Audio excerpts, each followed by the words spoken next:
El reloj marcaba las 12:30 cuando llegamos al lugar. La noche profunda en el centro de Monterrey se sentía como un sueño incómodo, pesado, de esos de los que no puedes despertar. La oscuridad acechaba en cada esquina, como en una persecución sin descanso. Mi compañero y yo nos desplazábamos por los callejones de Morelos. La inevitable vida nocturna de la ciudad implicaba un riesgo constante para nosotros. Íbamos con los rostros cubiertos por paliacates, chamarras oscuras, gorras y lentes negros que apenas nos dejaban ver. Éramos criminales, sí, pero lo valía si eso significaba encontrar a mi amiga. Lo valía por el bien de esta ciudad.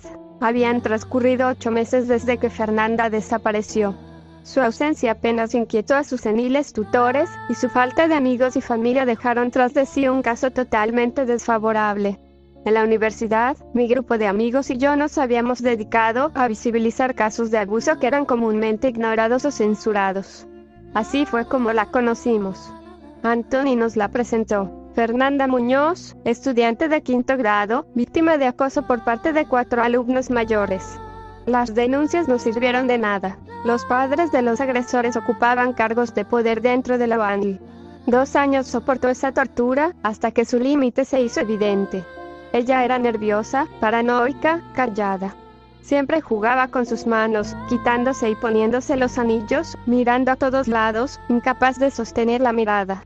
Al principio apenas pudo contarnos lo que pasaba, pero poco a poco se abrió. Eventualmente, se volvió parte de nuestro grupo. Un día, sus acosadores simplemente dejaron de aparecer. Se rumoraba que uno de ellos había violado a una alumna y, como cómplices, los otros huyeron para no ser incriminados también. Sus padres borraron cualquier rastro de su existencia en la escuela y se encargaron de frenar toda la difusión mediática del caso. A pesar de estas noticias desagradables, esperábamos que Fernanda pudiese sentirse liberada cuanto menos, pero no fue así. Su nerviosismo aumentó en un extremo fatal. Dejó de hablar con la regularidad y fluidez que había ganado en estos últimos meses. Perdía el apetito constantemente, llevaba plasmada en el rostro una expresión de preocupación y miedo absolutos, y dejó de frecuentarnos de poco a poco. Intentamos hacerla hablar. Solo Cristina consiguió arrancarle unas pocas palabras que ni siquiera logró entender del todo. Insinuó de manera sutil la existencia de un negocio oculto y multimillonario que había ocasionado de manera directa la desaparición de sus acosadores. Fue unos días después de su declaración cuando Fernanda desapareció de la realidad. Llegamos a nuestro destino. La parte lateral del edificio podía escalarse con suficiente agilidad. Mi compañero me impulsó, y pronto estábamos sobre las azoteas de los negocios, moviéndonos en silencio para no ser vistos desde la calle, siempre transitada. Solo tendríamos una oportunidad para conseguir lo que buscábamos. Su ausencia, y el misterio que la rodeaba, nos había llevado a buscar en todos lados. Ni en Escobedo, ni en Juárez, ni en ningún municipio le conocían o le habían visto. Fernanda se había convertido en una sombra. Recurrimos a la policía, a las autoridades universitarias, a los organismos del Estado, pero nadie nos escuchó. El ruido de nuestras voces se ahogó en la indiferencia, y supimos pronto que estábamos totalmente solos en esto. Recurrimos a las autoridades, a los organismos del Estado y a la universidad, pero hicieron caso omiso de nuestras denuncias. El ruido de nuestra voz no fue suficiente ante la indiferencia del mundo que nos rodeaba. En nuestra desesperación, visitamos su casa desolada. Los ancianos que allí vivían eran tan violentos como dementes, incapaces de ayudarnos, pero también incapaces de detenernos. Por aquello, una tarde nos decidimos por fin a irrumpir en su antiguo hogar. Mientras una de nuestras compañeras, Grecia, entretenía a los viejos en la sala, Anthony y yo subimos a la habitación de Fernanda. Cristina, nuestra otra amiga, se había negado a acompañarnos. La búsqueda la ponía demasiado ansiosa y le deprimía en un extremo fatal. Se declaró, con vergüenza, incapaz de seguir. El cuarto estaba congelado en el tiempo, como si Fernanda hubiese salido esa mañana, sin saber que no regresaría jamás. El calor encerrado y el silencio absoluto hacían el aire espeso. Anthony estaba serio, más que de costumbre, y comprendí lo mucho que todo esto nos había desgastado. En un inicio no logramos encontrar nada realmente útil, hasta que encontramos una vital pieza del caso al revisar su computadora. Allí estaban foros de internet, fotografías, documentos, audios, vídeos. Fernanda visitaba páginas de las que jamás habíamos oído hablar, y guardaba archivos que solo podían describirse como perturbadores. Había caído en un agujero profundo. Pruebas gráficas de maltrato animal en una popular tienda de mascotas de Nuevo León llamada la tienda de Timo. Una memoria USB conectada al puerto de su computadora contenía decenas de documentos y cientos de fotos de animales torturados de formas inimaginables, clasificados como evidencia. Por un instante dudamos de ella. ¿Acaso esto era un indicio de psicopatía? ¿Se había obsesionado con algo peligroso? Pero pronto entendimos que esto no era más que la punta del iceberg, pues sus archivos no eran de un carácter simplemente morboso. Se trataba de una investigación. Una conspiración para exponer y destruir a la tienda de Timo, vinculando a sus dueños con desapariciones, censura mediática y extrañas conexiones espirituales y ocultistas. Por ejemplo, uno de los peores casos sería la misma adquisición del pequeño Timo, el mono troglodites, en el año 2001, que había requerido una operación extremadamente violenta en África, involucrando la masacre despiadada a un pueblo indígena y remoto con el único propósito de capturar al mono. Ahora parecía ser más claro. Los documentos en el computador eran eso, cientos y cientos de páginas repletas de nombres, registros, entrevistas, imágenes prohibidas, todo aquello contaba con el potencial de derribar a la empresa. De todos modos, teníamos una desventaja clara. Ni la policía ni ninguna autoridad podrían ayudarnos. Como habíamos leído, la empresa detrás de la tienda de Timo movía cantidades ingentes de dinero, y sus dueños tenían un poder enorme sobre ciertos sectores del gobierno local.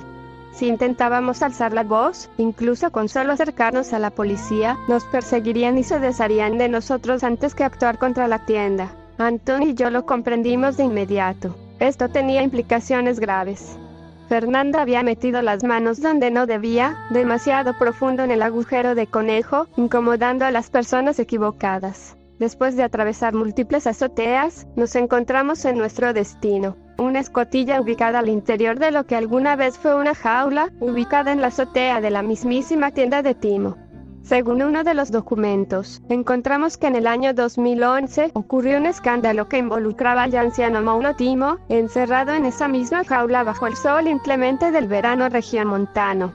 La empresa alegó que la jaula contaba con un acceso al interior de las instalaciones, donde existía un espacio seguro para el animal. A pesar del escepticismo de muchos y del ruido que se hizo acerca del tema, el caso fue rápidamente olvidado. Esa noche de invierno, y gracias a lo que leímos en los documentos de Fernanda y en viejos foros, supimos que ese acceso era real.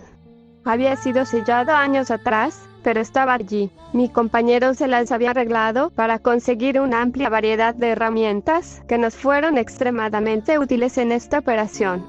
Pronto, y tras forzar el acceso, pudimos deslizarnos dentro de la tienda. Esta visita era el punto clave de nuestro plan. Durante una semana entera, revisamos la información de forma superficial, buscando pistas que nos indicaran su paradero, tratando de apaciguar la culpa que nos carcomía. Navegar entre aquellas imágenes horribles, textos interminables y referencias críticas sobre la tienda de Timo nos destrozó el sueño durante varias noches. Grecia, después de la visita a la casa de Fernanda, se negó a continuar. Dio por muerta a Fernanda en cuanto entendió lo que decían las denuncias. Sus palabras nos hirieron, pero muy en el fondo temíamos que tuviera razón. De cualquier modo, y cada vez más confundidos por el aparente sinsentido en el que nos habíamos metido, continuamos con la búsqueda. A mediados de esa semana, mientras Antoni creía haber encontrado conexiones útiles, el sitio que frecuentaba Fernanda fue dado de baja. Nos quedamos solo con la información de la memoria USB.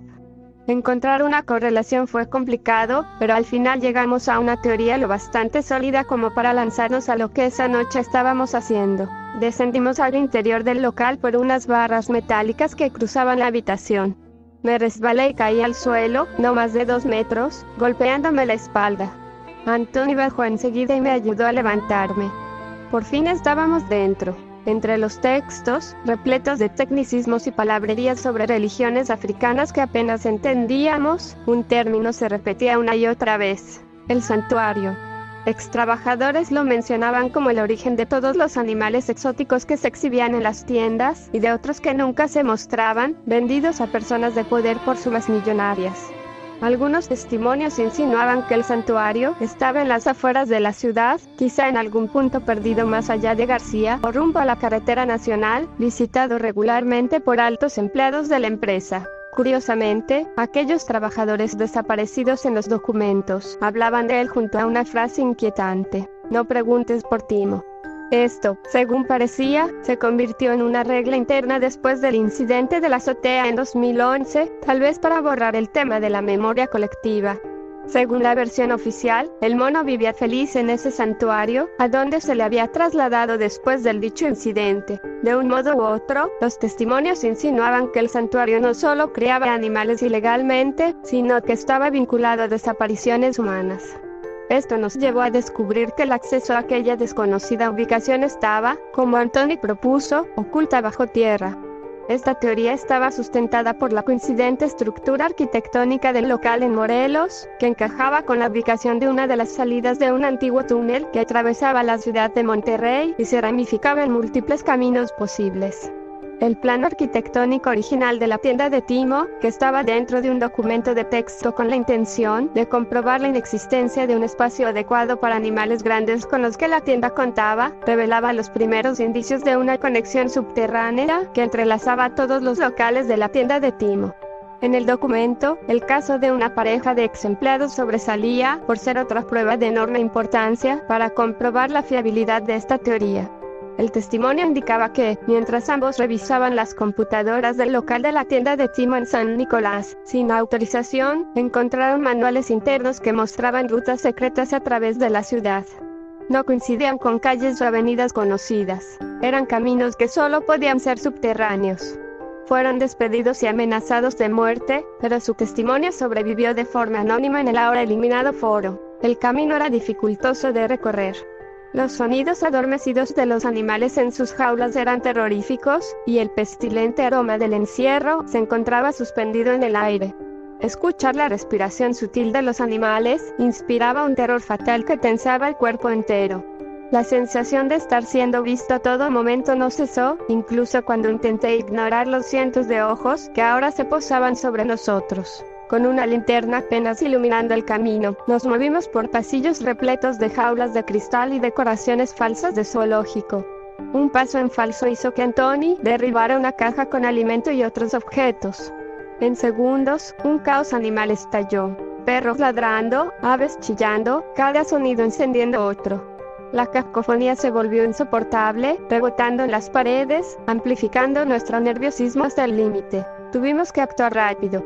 Siguiendo la ruta que, con tanto detalle, habíamos trazado antes, nos abrimos paso hasta encontrar el acceso. Derribé obstáculos con la mayor cautela posible, apartando todo aquello que estorbase. Una puerta de metal se interpuso entre nosotros y nuestro objetivo. Bastaron unos golpes secos y forcejeos con la palanqueta para que se diera finalmente. Tras las puertas, un extenso pasillo nos recibió. Avanzamos entre lúgubres cubículos de oficina, iluminados por una luz verdosa, fría y desagradable. El lugar estaba atestado de suciedad. Allí se guardaba el papeleo importante de la empresa y, según la entrevista que habíamos conseguido, era el lugar donde se encontraba la computadora clave. Al fondo, un par de grandes puertas rojas, bajo el rótulo Exit, nos esperaban. Supimos de inmediato que aquello no era una simple salida de emergencia. Era la fachada burda de algo mucho peor. Antoni se desvió hacia la computadora. Escuché cómo abría cajones metálicos con nerviosismo, cómo las máquinas despertaban con su zumbido mecánico. Yo, en cambio, avancé hacia las puertas. El letrero, cubierto por un papel reflector desgastado, brillaba de forma enfermiza bajo la luz, intentando convencernos de que allí no había nada más que un escape inútil, pero yo sabía que no era así. Respiré hondo y encajé la palanca en la fina ranura que unía ambas hojas. Empujé haciendo palanca, aplicando una fuerza extraordinaria que pronto destruiría esta inútil barrera. Las puertas resistieron, chillando a cada movimiento realizado. Tomé otra bocanada de aire y volví a intentarlo, ejerciendo el doble de fuerza. El chillido se repitió y, finalmente, las puertas comenzaron a moverse, apenas resistiendo la inexorable cantidad de esfuerzo que estaba llevando a cabo en esta acción. Sin embargo, siguieron sin ceder. En mi desesperación y cansancio, intenté acelerar el proceso, tratando de liberar el acceso con cada vez menos técnica, y sumamente debilitada. Un sentimiento de frustración comenzó a invadirme, una profunda desesperación parecía amenazar con hacerme desmayar. Y entonces, un gran mazo se abalanzó sobre la cuerda abollada, en donde estaba atorada mi palanca. Anthony había llegado para asestar el golpe final, para terminar el trabajo que había iniciado, pero con el que apenas me quedaban fuerzas para continuar. Estaba con la mirada furiosa y aterrorizada, mirando al frente. Las bisagras se dieron con un gemido metálico. Las puertas se abrieron y, detrás, nos aguardaba un descenso ominoso, una escalera que se perdía en la negrura absoluta.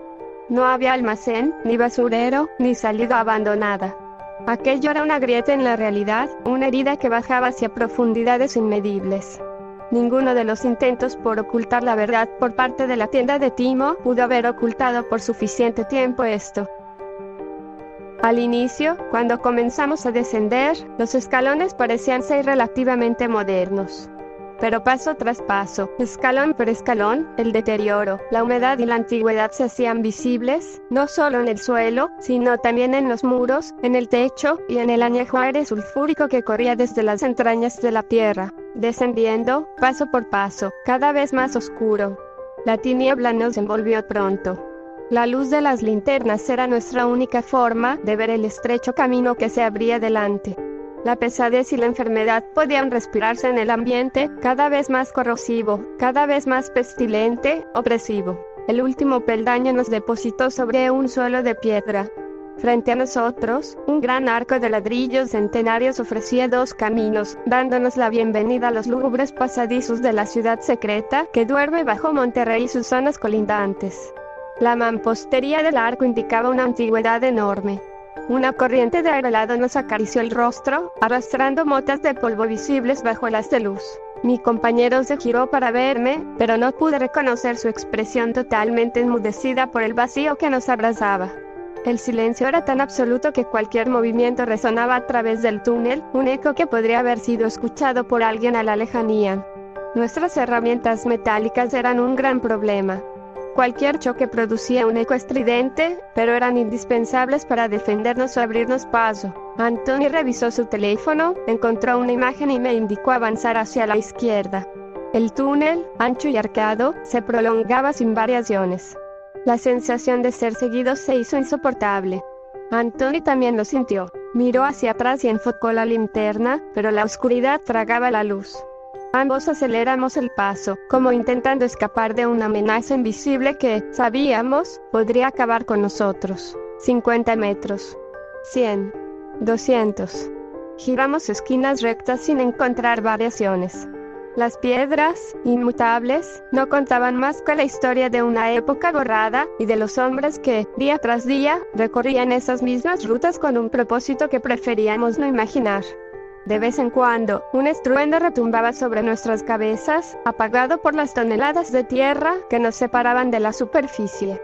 Es el metro, dijo Anthony. Me mostró su teléfono y señaló nuestra ubicación en la guía para empleados. El túnel, marcado en rojo, pasaba por debajo del metro subterráneo de la ciudad antes de desviarse hacia la izquierda. Hay varios accesos desde las estaciones de la línea 2. Debemos tener cuidado. Un escalofrío me recorrió. La idea de que alguien pudiera encontrarnos ahí abajo era inquietante. Apenas conocíamos los túneles y dependíamos de un mapa que quizá no nos llevaría a ninguna parte. No dije nada. Seguimos avanzando, aunque cada paso me tensaba más y más. En las paredes comenzaron a aparecer rayones. Alguien había marcado los ladrillos con estrellas de 6 puntas cada tantos. Vimos este símbolo repetirse mucho con anterioridad en los documentos perdidos del foro de discusión. A pesar de estar familiarizada con el mismo, no puedo negar que un sentimiento de incomodidad comenzó a calarme en el cuerpo.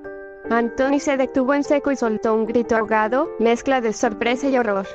Al mirar por encima de su hombro, un instinto primario me gritó que corriera.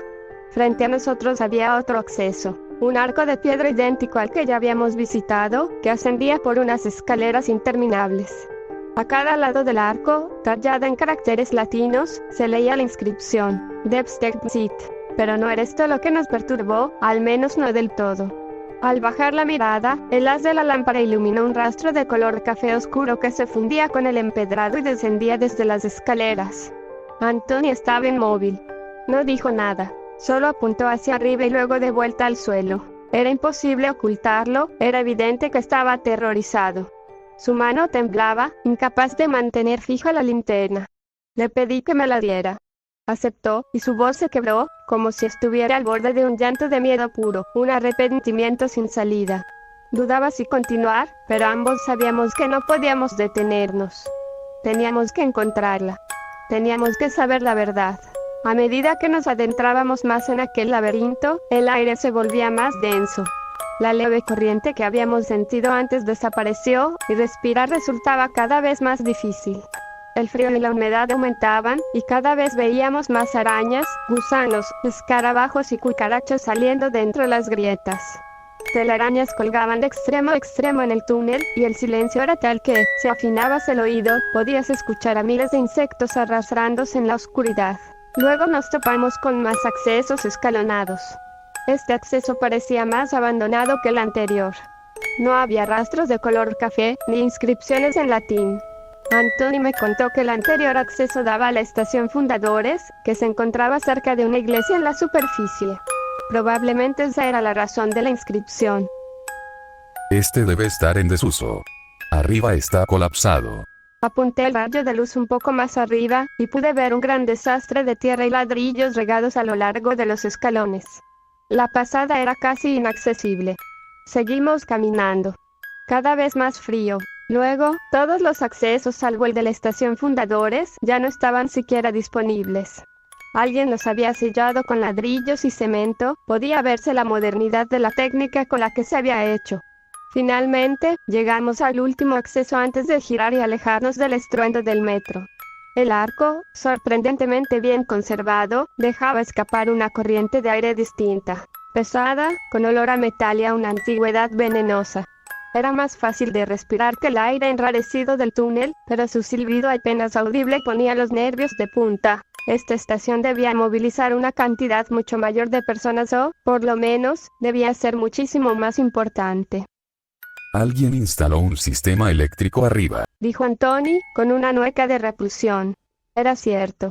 Desde cierto ángulo se veía una luz encendida. ¿Crees que siempre esté así? Pregunté, temiendo la respuesta. Si sigue encendida, alguien debe bajar seguido. No sueltes tu palanqueta, si se nos cruza alguien, es lo único que tenemos. Bueno, eso y la masa. Seguimos sin detenernos. Anthony estaba más nervioso, acelerando el paso cada tanto. La carga de herramientas se hacía insoportable, y se estaba tornando complicado seguirle el ritmo. No había tiempo para quejarse. Giramos 90 grados y continuamos. El panorama no cambió. Accesos bloqueados, otros abiertos y ominosos, las mismas estrellas de 6 puntas en cada pared, a cada lado y la cada vez mayor de aparición de arañas por algún motivo. Pero eso no era lo peor. Una sombra invisible comenzó a crecer sobre nosotros, presagiando un final terrible. Después de horas caminando, nuestro estado mental parecía deteriorarse de maneras terribles. La angustia, el sentimiento de encierro, de claustrofobia, el inmenso calor, la fobia por los miles de insectos raptando en la roca, el dolor de caminar sin descanso, la oscuridad sin fin, el aire con sabor metálico, todo aquello nos estaba destrozando la mente. Hasta ese momento, nada nos había atacado directamente, pero la amenaza latente nos estaba quebrando.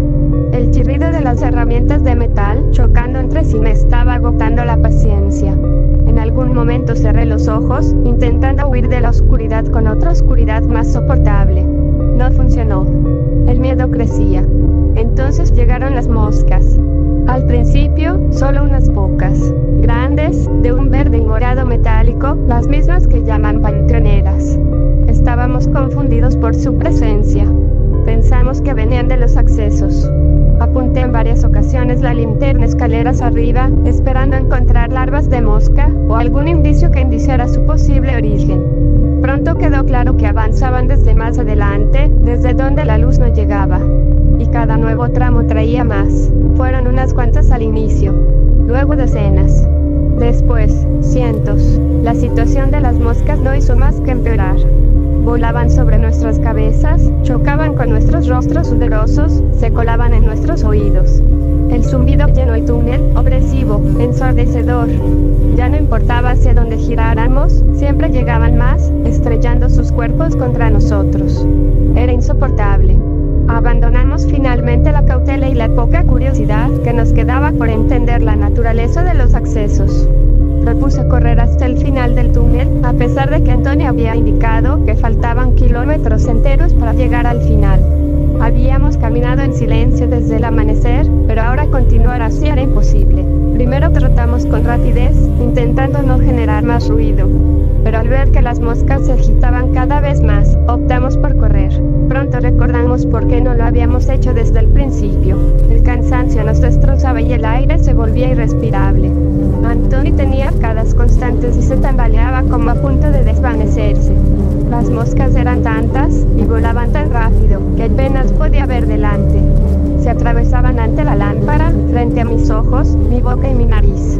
Un descuido bastaría para tragar una amarga bocanada de ellas. Seguimos corriendo, desesperados. El zumbido ensordecedor no dejaba escuchar nuestros propios pasos, ni notar el cambio bajo nuestros pies. El empedrado había terminado y ahora pisábamos tierra húmeda. Anthony lanzó un grito de horror puro mientras intentaba darme indicaciones entre bifurcaciones en los caminos que se abrían como venas en la oscuridad. Dejó de intentarlo eventualmente y se limitó a lanzarse hacia lo que suponía era la dirección correcta. Yo intentaba seguirlo, apuntando la lámpara hacia el mismo punto. La tierra se transformó abruptamente en un lodo denso. Las moscas no dejaban de multiplicarse, surgiendo de la nada a una velocidad imposible. El suelo, cubierto por una capa de agua estancada y pestilente que nos llegaba a los tobillos, resumaba desde los muros a ambos lados. El nivel del agua aumentaba y seguía aumentando. El aire se volvió irrespirable, saturado de un hedor nauseabundo. Debíamos llegar al final. No podíamos quedarnos allí. Estaba tan distraída que no noté lo que sucedía a mi alrededor mientras corría a toda velocidad. Repentinamente los muros se veían diferentes. Sobre ellos, en tosco bajo relieve, se retorcían rostros agónicos y demoníacos, animales y figuras obscenas, imposibles. Aquello debía ser un sueño. Cerré los ojos en puro espanto y grité, sintiendo como las moscas se estrellaban contra mis dientes. Sentí que me desmayaría, sentí el agua extrañamente espesa cubriendo mis pies. ¿Seguiría siendo este líquido agua? Sangre, debía ser sangre, no podía con la pestilencia, ya no más, necesitaba encontrarlo, necesitaba saber que no estaba sola en el horror. La realización me golpeó como una bala. Anthony no estaba a mi lado. Quizá había corrido más rápido y me había dejado, o tal vez se había desmayado. No debía moverme o nos perderíamos para siempre. Entré en pánico. No podía oír sus pasos entre aquel zumbido infernal. Comencé a gritar su nombre, con la esperanza de que llegara hacia mí y continuáramos con esto, para acabar con todo de una vez. Grité su nombre una y otra vez, hasta vaciarme los pulmones. Lo grité llorando, con absoluta desesperación. Estábamos a kilómetros de la ciudad, bajo tierra, solos, completamente sola. Me derrumbé, con la mente hecha trizas. No podía continuar, pero parecía demasiado tarde para volver. En medio de mi duda, apunté la lámpara hacia atrás. Antes de que siquiera pudiese reaccionar, entre el enjambre, una figura se perfiló. Era la silueta de un hombre enorme, desdibujado por la tiniebla y las moscas. Apenas pude retroceder un paso, cuando se lanzó sobre mí violentamente y me acertó un golpe con la masa de Antonio en la cabeza. Caí. El hedor me invadió las fosas nasales. Tenía razón, esto era sangre. Y allí, a unos metros, estaba mi amigo. El hombre lo arrastraba por la chaqueta, inconsciente, con el rostro ensangrentado. No pude hacer nada. Todo se desvaneció. Sé que mi historia es confusa y absurda. Sé que las desapariciones, las conexiones con la tienda de Timo, los crímenes cometidos en su interior y este descenso a lo desconocido resultan imposibles de creer. Pero nada se compara a lo que sucedió después y a la fatal situación en la que me encuentro ahora. A quien lea esto, sé que dudarán de cada palabra escrita aquí, sé que no podrán evitar cuestionarse la naturaleza de la segunda mitad de mi relato, ni mucho menos lo que he presenciado dentro de este mismísimo infierno. Pero está bien, estaré bien. Ningún humano cuerdo debería meter las narices en nada de esto o, de lo contrario, tendría que enfrentarse al mismo destino que mis amigos y yo. Lo único que deseo ahora es que mi voz no se pierda, que mis recuerdos no se disuelvan en la jaula. Que, aunque se cuente como una ridícula historia de terror, permanezca el recuerdo de la muerte que han causado, y que la indignación y el odio contra esta maldita tienda de mascotas y la empresa detrás de sus calumnias nunca pare de existir. Solo entonces podré descansar, a donde sea que me lleve el final.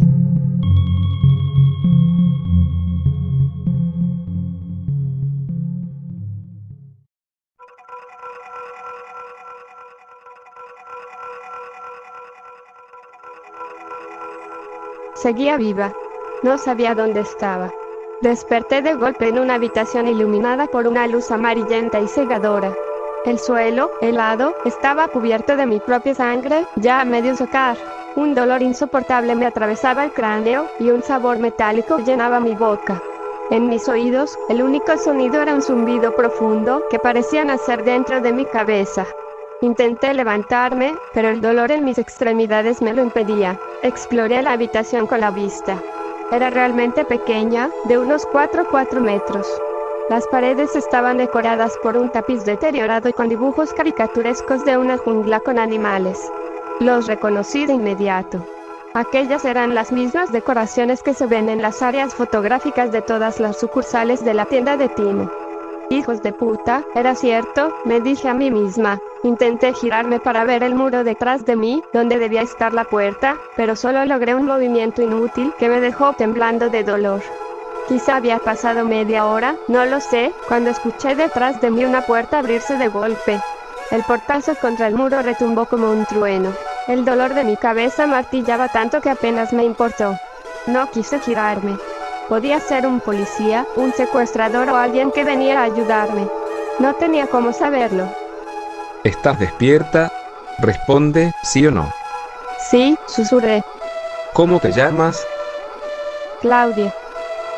¿Claudia qué? No podía soltar mi nombre completo. No debía ser una estúpida. Claudia Sandoval Castillo. ¿Qué hacías allí abajo, Claudia? ¿Sabes que te metiste en problemas? Me quedé callada, tirada en el suelo. Apenas respiraba. El corazón me retumbaba en los oídos hasta que una patada me sacó al aire. Otra en el cuello. Una gota me aplastó la cabeza. Grité, retorciéndome de dolor. ¿Entiendes lo que te digo? ¿Sí o no? Sí. Entonces, ¿por qué no me respondes? Chingada madre. ¿Qué hacías allí abajo? Responde o te parto tu madre. Queríamos hacer exploración urbana, no sabíamos en qué nos metíamos. ¿Perdón? Recibí otra patada en la cabeza. El golpe me dejó sorda por unos segundos. Tu amiguito no dijo lo mismo. Pendejo, Antonio es un imbécil. Me lo repetí por dentro. Podríamos habernos librado mintiendo. ¿Aquello era cobarde? Sí. Pero esa cobardía me habría mantenido viva. Sin embargo, él no mintió, o mintió mal, y eso no selló la condena. Recibimos un reporte de la tienda de Timo, allá en Morelos. ¿Les parece chistoso meterse en negocios ajenos? ¿Les parece bien invadir propiedad privada, joder el transporte? No. Entonces, ¿por qué lo hicieron? ¿Cómo quién les brindó la información para llegar allí abajo? No dije nada.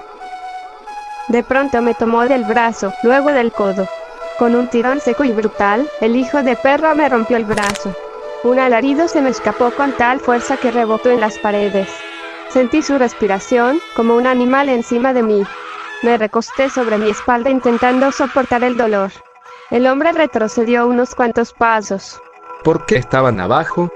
Vete a la chingada, puto, escupí entre lágrimas de dolor. ¿Por qué estaban ahí abajo? Ya no te voy a volver a preguntar. Te rompo el otro, ¿me oíste? El dolor me devoraba, pero la adrenalina empezó a filtrarse. No podía saber qué dijo Anthony. Se había mentido, no podría sostener la mentira, se había dicho la verdad, me matarían de todos modos. No tuve otra opción, me rendí ante la presión. Encontramos sus cochinadas. Todas las chingaderas que han estado ocultando durante años. Los animales violados, la gente desaparecida. Una gota me presionó la cabeza. Escuché un arrastre metálico. El hombre tenía el mazo de Antonia en su posesión. Me convencí de que me iba a matar. Eso no me dice nada. ¿Por qué estaban ahí abajo? Porque encontramos cómo le hacen, encontramos donde tienen a todos, a los animales, a los niños, a las mujeres, a todos. Hijos de la chingada. Estábamos a punto de encontrar su pinche santuario para poder destruir la reputación de su empresa de una vez por todas. Estábamos buscando justicia para nuestra amiga. El mazo cayó sobre mi mano derecha. Grité otra vez, desgarrándome la garganta. Pendejo, eres un pendejo, chíngate, chingas a toda tú. No te andes metiendo, vieja idiota. Nada de eso te incumbe a ti. Nada. ¿Me oíste? Sí. Lloré varios minutos antes de que volviera a hablar. Te vamos a soltar si prometes no estar chingando. Ni un movimiento en falso. Te vamos a vigilar, y pobre de ti si abres el hocico. ¿Entendiste? Una rabia densa me quemó por dentro. No pude más. La voz me salió temblando, pero llena de veneno. Y mi amiga, a ella cuando la sueltan, hijos de su puta madre, quiero todas libres. Y las otras mujeres, y toda la gente que se han llevado, y los animales maltratados. ¿Qué hay de Timo, ¿Dónde tienen a la estrella de su marca? ¿O creen que ya todos olvidamos lo del 2011, el estado enfermo en el que lo tenían, las heridas que le hicieron sus cuidadores, y sobre su regla estúpida de no preguntes por Timo? ¿Creen que nadie sabe de la masacre en África que causaron solo por conseguir ese chango pendejo? ¿Dónde quedó su moral, sus presuntos valores como empresa, el supuesto amor por la naturaleza del que tanto presumen? Son unos infelices. Sin embargo, el hombre no dijo nada más. El mazo, que antes levantaba con intenciones asesinas, cayó al suelo. Por primera vez le vi la cara, horrorizado, furioso, con los ojos vidriosos. No, no puedes hacer eso. No dije nada. Estaba tan confundida que, por un instante, el dolor dejó de existir, como si hubiera quedado suspendido en una pausa irreal. No puedes preguntar por ti. No, por favor, no preguntes, por favor no. El rostro del hombre se deformó en una mueca de horror indescriptible, una máscara viva de miedo puro. Sus arrugas parecían grietas profundas, y en sus ojos brillaba un terror tan antiguo que parecía no pertenecerle. Rompió a llorar, con un llanto contenido y frenético, repitiendo las mismas palabras como un conjuro desesperado. No preguntes por Timo. No puedes hacer eso, tendré que... Se detuvo. Algo invisible se apoderó de él. Salió de la habitación y cerró la puerta con tal violencia que las paredes vibraron.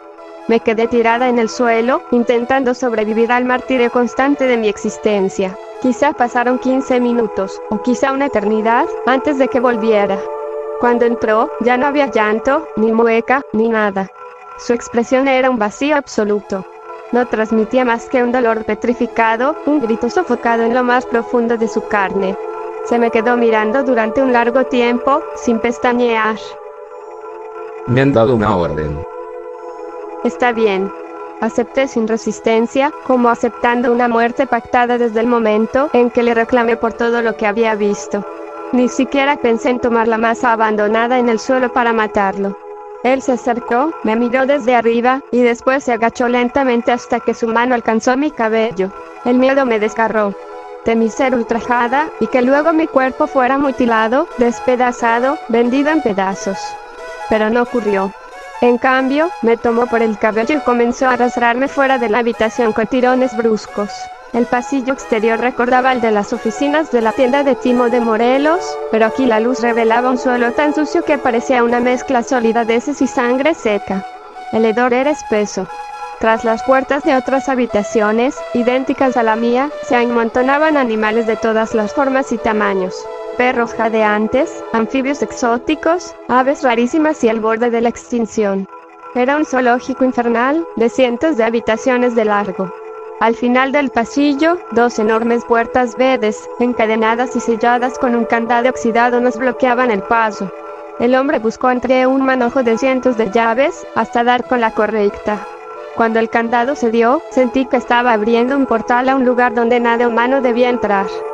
Mierda, el hombre comenzó a bajar, arrastrándome, escalón por escalón, mientras caía bajamos una escalera interminable. Cada escalón me arrancaba un golpe seco en la espalda, mientras el hombre me arrastraba como a un objeto. La oscuridad era total, y la humedad olía a sangre vieja. Cuando quedaban apenas unos escalones, me arrojó hacia adelante. Caí sobre un suelo cubierto por una capa de sangre que me llegó hasta los codos. El asco intentó abrirse paso, pero el dolor lo ahogó. Él me levantó del cabello de nuevo. En su otra mano llevaba una lámpara de aceite, cuya luz se derramaba sobre un paisaje insoportable. Se trataba de un lago interminable de sangre salpicado de pequeños restos óseos, imposibles de identificar. La pestilencia volvió a invadirlo todo. Las moscas, como si hubieran estado esperándonos, surgieron en enjambres furiosos desde todas las direcciones posibles. Las pinches moscas. Susurró, sin mirarme. El horizonte se estiraba hasta el infinito, y las moscas parecían volar en dirección contraria a toda velocidad. Pude notar entonces que, a cada paso, la oscuridad nos consumía. La luz de la lámpara, devorada poco a poco por la oscuridad, acabó reducida a iluminarnos solo a nosotros. Lo demás desapareció en un vacío absoluto, insondable. Cuando todo se tornó en nada más que oscuridad, el hombre se detuvo. Llegamos. Me soltó, y mi cuerpo cayó de nuevo en la sangre tibia. Intenté incorporarme, pero la debilidad me hundía. Timo, te traje a una chica. Es nuestra nueva amiga. Timo, el mono troglodites, porque esa criatura asquerosa aparecía una y otra vez como un eco en todos los horrores que habían ocurrido. Desde la tragedia de Fernanda hasta los crímenes más insignificantes, siempre estaba su nombre, como una sombra que lo contaminaba todo a su paso. No había nadie. Solo la negrura, un viento débil y constante en mi rostro, y las moscas cubriéndome. El zumbido de sus alas era la única música en aquel lugar. Estaba a punto de desmayarme. El efecto de la adrenalina había desaparecido, y cada latido me golpeaba como un martillo. Entonces lo oí. Entre mis sollozos, mis jadeos y el batir de las moscas, apareció un nuevo sonido. Un chillido. No era humano. Era el alarido de algo que no debía existir. Gutural, ahogado, y de pronto agudo y cortante. Se acercaba rápido. El viento aumentó de golpe. Las moscas escapaban desde las profundidades. La sangre comenzó a calentarse bajo mí. Primero tibia, luego ardiente, hasta que hirvió, burbujeando, liberando un vapor amarillento que apestaba a putrefacción y metal. El suelo vibraba. El hombre no se movía. Solo miraba al vacío. En el horizonte oscuro, una forma emergió. Un monolito, una torre imposible de 6 metros de alto, hecha de lo que parecía ser metal oxidado y madera, cubierta por una maraña viva de cables y circuitos. Parecía respirar, como si contara con vida propia, vibrando, brillando con un fulgor cada vez más intenso. No caminaba hacia nosotros, pero de alguna forma nos acercábamos a ella, como si el mundo entero se desplazara bajo nuestros pies. En un inicio, las insinuaciones visuales de que la estructura monolítica frente a nosotros tuviese vitalidad era una simple sospecha, pero al analizarla con detenimiento, y cada vez más cerca de nosotros, todas mis suposiciones fueron aclaradas. Entre los cables que lo rodeaban todo, podían encontrarse las formas características de los seres vivos, en una mezcolanza aberrante entre la vida y la tecnología. Una especie de venas o arterias se enredaban alrededor de esa cosa, extendiéndose a lo largo de su superficie oxidada. Extraños cúmulos de materia viva surgían y desaparecían de su forma. Eran órganos, pulmones, ojos, hígados, todo brotaba desde su imposible estructura, pulsando, llenos de vigor, en un espectáculo grotesco. Sin embargo, aún no lo había visto todo. En el medio de la estructura, que ahora podía interpretar como alguna especie de cruz metálica, se encontraba colgada una figura inerte, como atada a su forma. ¿Era un humano enorme? No, parecía un animal. ¿Acaso este era? Pronto pude verlo en todo su esplendor. La monstruosidad de estructura que se elevaba frente a nosotros era su prisión. Timo, el famoso mono, estaba atado por sus extremidades. Parecía que su cuerpo había sido fusionado con el del monolito, con la ayuda de piezas metálicas. Los cables que rodeaban su cuerpo se conectaban con zonas vitales dentro de su biología. Tenía un aspecto moribundo. Parecía muerto a primera vista.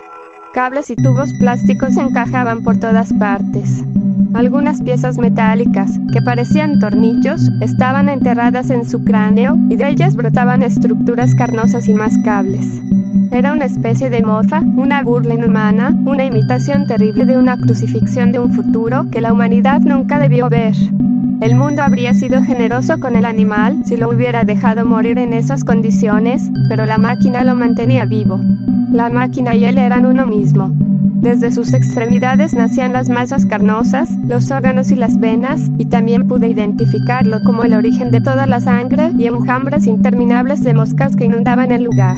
Su pecho se movía ligeramente, con espasmos dolorosos y ocasionales. En cada espasmo, la aberración carnosa crecía en tamaño y forma. A cada movimiento brusco parecía que se le inducía alguna sustancia química por los tubos que lo conectaban a la máquina para mantenerlo con vida. Timo, que hasta entonces estaba cabizbajo, volteó a vernos. Sus ojos, sumidos y muy rojos, transmitían la mirada de un animal maltratado y el odio incontenible de un ser humano. Parecía extremadamente enfermo y agotado. Estaba en shock. Era como una pesadilla de la que no había escapatoria. La sangre en el suelo continuaba hirviendo y gorgoteando, brotando desde las muñecas del mono crucificado frente a nosotros. Ese no era un simple mono. No había razón para tenerlo así, ni para tratarlo con tanta cautela, ni para ocultarlo con tanto recelo. Ese no era un simple mono. Debía ser una especie de ser poderoso, un dios. El hombre me tomó del cabello y me tiró al suelo de un solo tirón. La sangre me quemaba la piel. Ardía como nada en el mundo, y apestaba a muerte. Te traje una nueva amiga. Por favor, haz tu trabajo y te daré tu recompensa de hoy. No te molestaremos más en todo el día. Sin embargo, Timo no hizo nada. Continuó respirando pesadamente mientras nos observaba con cada vez más odio. Abrió la boca, intentando producir algún sonido, pero no salió nada. El hedor sulfúrico y metálico en el aire era insoportable. No podía respirarse. El cuerpo humano era incapaz de procesar la toxicidad de ese ambiente. Si no me asesinaban ahora, moriría asfixiada por el invasivo gas. Déjame ir, por favor. Intenté gritarle al hombre.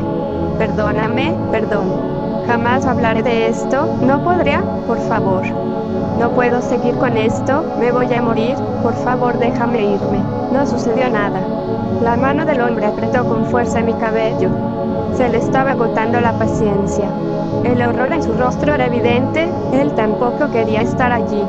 El dolor y el aire irrespirable me estaban matando poco a poco. Perdóname, por favor. Ya no voy a buscar a nadie. Me iré de México, no voy a decirle a la policía ni a nadie sobre esto, pero suéltame, te lo ruego. El hombre arremetió finalmente contra mí. Me tiró al suelo y me golpeó la cara. Me azotó con ambos puños. Sentía mi rostro hinchándose, ardiendo con intensidad. El hormigueo, las pulsadas del dolor, el ardor de mi piel quemándose con la sangre hirviente. Ese hombre quería matarme. Me encontré al borde de la muerte. Niña pendeja. A tu amigo ya se lo llevaron. Es un asqueroso animal más del montón. No podía dejar que ese idiota insultara a mi amigo, pero no pude pronunciar palabra. Los golpes continuaron, cada uno más brutal que el anterior. De pronto, y para mi absoluta sorpresa, los golpes se detuvieron. Abrí los ojos, intentando enfocar la vista. El hombre estaba apretándose el rostro, paralizado, con una expresión de miedo oculta detrás de sus manos. Su boca se encontraba abierta de una manera inhumana, como si sus órganos fueran a escapar de su cuerpo. Repentinamente, un grito salió del fondo de su pecho. El más desgarrador y horrorizado que he escuchado jamás en toda mi vida. Era como si experimentara un dolor incontenible estando completamente consciente, como si ardiera vivo, como si sus intestinos explotaran dentro de su vientre. En un instante, y tras un prolongado chillido emitido por Timo, que tenía un rostro furioso e intentaba desprenderse con ira de su crucifixión, el hombre se arrodilló en el suelo, con la cara aún cubierta. Su cuerpo comenzó entonces una transformación. La piel se tornó rosada y sus huesos parecían comprimirse. Bajo la piel podían verse reorganizándose, creciendo, desplazándose y encogiéndose. El sonido de su columna quebrándose era audible, insoportable. Sus ojos se achicaron, sus orejas cambiaron de forma, su nariz se volvió rechoncha y de ella brotaban chorros de sangre. Sus dientes cambiaban en su boca, las pupilas se agrandaron y su mirada se perdió en el horror. La figura que antes había sido la de un hombre enorme, de casi 2 metros de altura, con espalda ancha y rostro tosco, se había transformado en un simple cerdo. Yacía en el suelo, respirando y llorando como un bebé recién nacido, mientras su piel se quemaba en el lago de sangre. Dirigí la mirada al frente. Timo estaba más demacrado que antes, cabizbajo. Un vapor extraño se desprendía de sus manos y su cráneo. Parecía que moriría frente a mis ojos, pero el líquido en los tubos volvió a fluir dentro de su flaco cuerpo, y el mono revivió en un grito frenético. Me observó por unos segundos. Hicimos un contacto visual letal. En su mirada solo había una cosa: odio. El tipo de odio que solo un ser humano podría llegar a experimentar, un resentimiento infinito, una ira destructora. Estaba aterrorizada. Lo sigo estando. La mirada de Timo se fijó en la mía, tan humana y peligrosa, que un miedo primitivo me impulsó a correr de vuelta hasta las habitaciones de donde habíamos llegado. No sé cómo lo hice. No sé de qué forma mi cuerpo soportó tal esfuerzo. Dejé atrás al cerdo que antes había sido un hombre, al imponente arco de piedra y las oscuras escaleras del subsuelo, a las puertas verdes que espero no volver a ver jamás. Dejé atrás los cubículos atiborrados de animales caros y exóticos, que como ahora sabía, antes habían sido personas como yo. Dejé atrás a Timo, esclavizado por el dinero, por el milagro de su existencia.